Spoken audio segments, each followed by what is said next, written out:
social media use is a cause of anxiety, depression, and other ailments, not just a correlate. Strong words. I've just finished The Anxious Generation by Jonathan Haidt. And you're going to hear the cat in a minute. This is a fantastic book. It's a book that I wish I had had 20 years ago, when my kids are now 20 and 18. And if I'd had that book 20 years ago, fewer mistakes would have been made. So, what prompted me to get the book?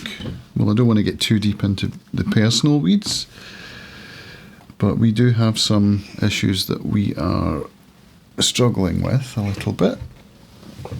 Come on, Willow. Willow says hi. And it felt urgent that I studied a little bit of psychology to help out with the personal situations we're dealing with. I knew of Jonathan Haidt because I'd read some of his Substack posts after Babel, and I was on board with some of his findings. So I was pleased to see that this book was voted as the non-fiction Goodreads choice for 2024, and I thought, well, I'm going to have a wee read at this because I'm sure it will help me, and it did. It really did. So let me read the blurb, right, so you know what you're getting into. After more than a decade of stability or improvement, the mental health of adolescents in many countries around the world deteriorated suddenly in the early 2010s. Why have rates of depression, anxiety, self-harm and suicide risen so sharply, more than doubling in many cases?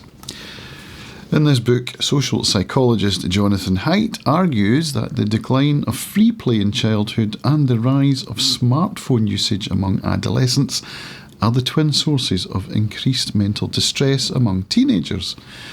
Haidt delves into the latest psychological and biological research to show how, between 2010 and 2015, childhood and adolescence got rewired.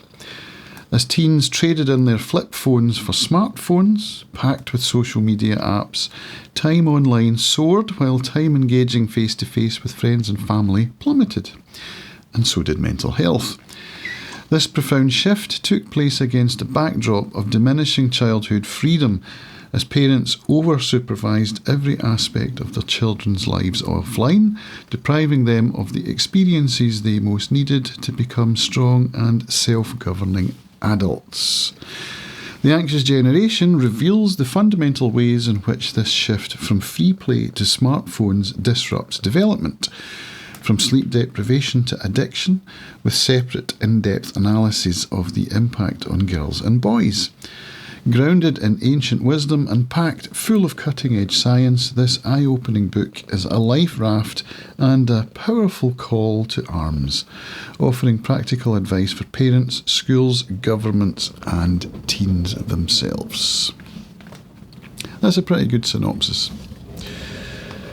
It starts out with the premise of whether you would agree to send your children to Mars, and it's written in a clever way. It engages the reader from the very beginning, because he sets out a ridiculous premise and then he ties it in with how, well, actually we're not sending our kids to Mars, but in a way we are. Of course, social media being the thing that's sending our kids to Mars is the analogy. And it basically breaks down into how children's brains have been rewired because of smartphones, rather than... It's a two-pronged thing. The smartphones have rewired the brain along with helicopter parenting and allowing kids less autonomy and freedom. And as a parent, you know, I can concur. I think we did well in that we didn't allow our kids to have mobile phones as early as others. But I can still see the effects. When I look back at my own childhood, which is obviously the main frame of reference that I have, I can see the differences in parenting now and then quite starkly. One thing he doesn't go into when he talks about mental illness, he doesn't seem to talk much about neurodiversity, which is something that's lacking, I think, in the book for my own personal perspective, because that's where our personal lives, that's what we've got going on, a bit of neurodiversity in me and in both of my kids. So I'm not sure how that would tie into what's here in the book. I think the book is generally about suicide, depression, anxiety, these kind of mental illnesses, rather than neurodiverse like ADHD or autism. So I'm going to bring up a passage here which I've highlighted, where he said that I'm not saying that 11-year-olds should be kept off the internet. I'm saying that the great rewiring of childhood, in which the phone-based childhood replaced the play-based childhood, is the major cause of the international epidemic of adolescent mental illness. So again, he's not talking of neurodiversity, he's talking of anxiety, depression, and suicide. Now, if I look back at my own life, gaming was a big part of my life.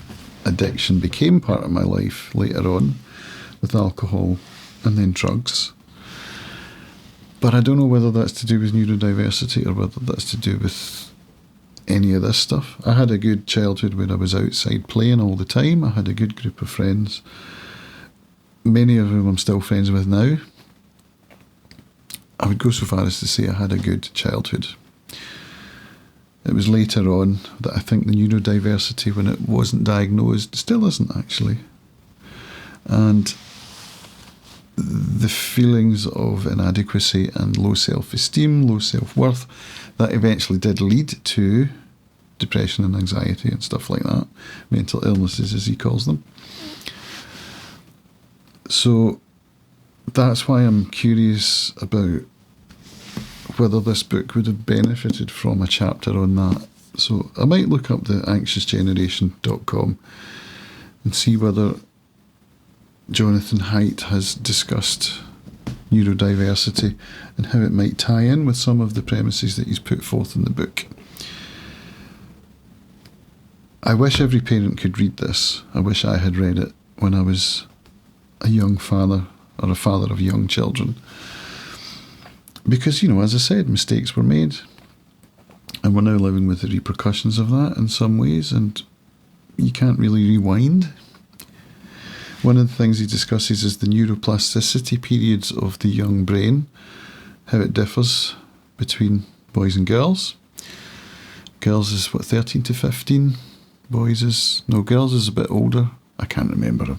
You can read the book and get all that stuff. But those neuroplastic, when the brain's at its most malleable, is the kind of danger zone for when kids are now using mobile devices and not having face-to-face playtime or real-life playtime. So, and they're being overparented.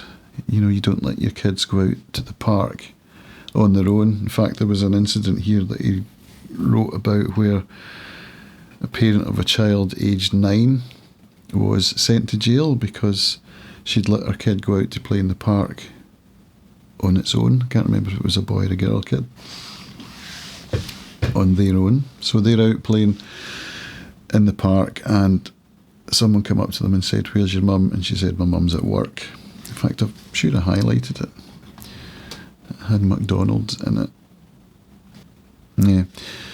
During the summer of 2014, when the South Carolina single mum Deborah Harrell worked her shifts at McDonald's, she brought along her daughter who was on vacation from school.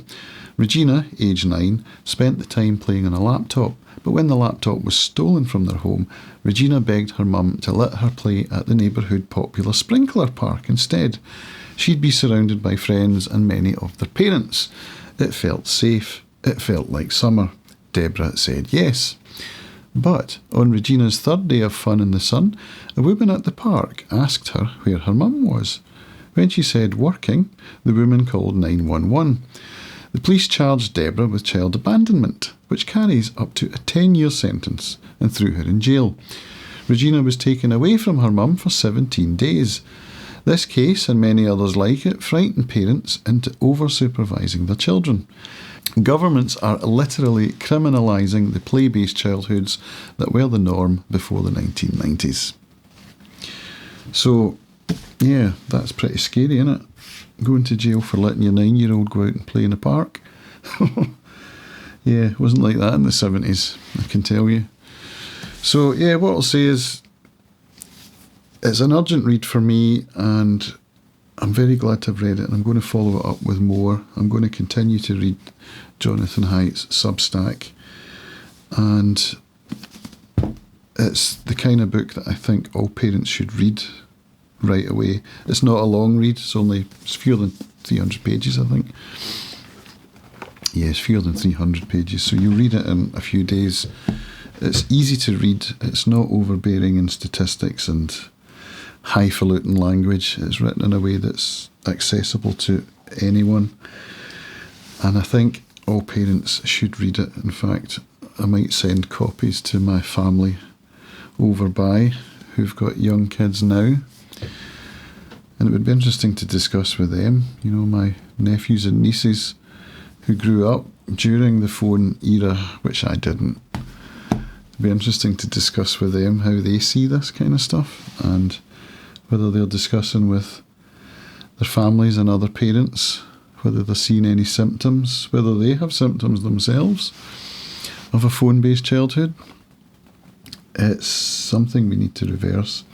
And Jonathan Haidt's recommendations are fourfold.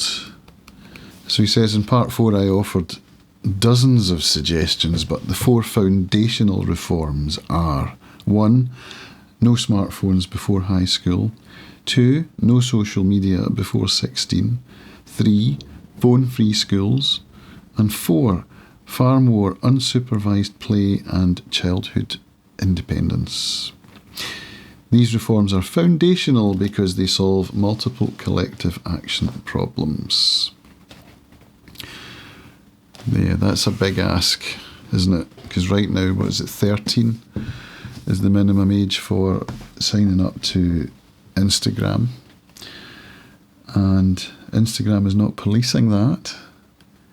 And he talks of how the platforms really are not able to police that, because if they do, they'll lose the audience to other platforms who are not policing it. So government regulation, maybe that's needed. As much as I'm against that, that's a tricky one. Anyway, that's my rambly review, having just finished the book. I do have highlights which I will include or make available through my Goodreads account. So if you want to see what I've highlighted, go ahead and check my Goodreads highlights, get access to that. But yeah, get yourself a copy of the book. It's only out in hardback now, and the audiobook is well read, well narrated. Paperback, I think, is due out January or February, so that's 2025. So you can pre-order that, but I mean, I would recommend reading it as quickly as possible. And if you're a library curator out there and you don't have a copy of this in your library, get in a few, because I think this book should be read by all parents right away.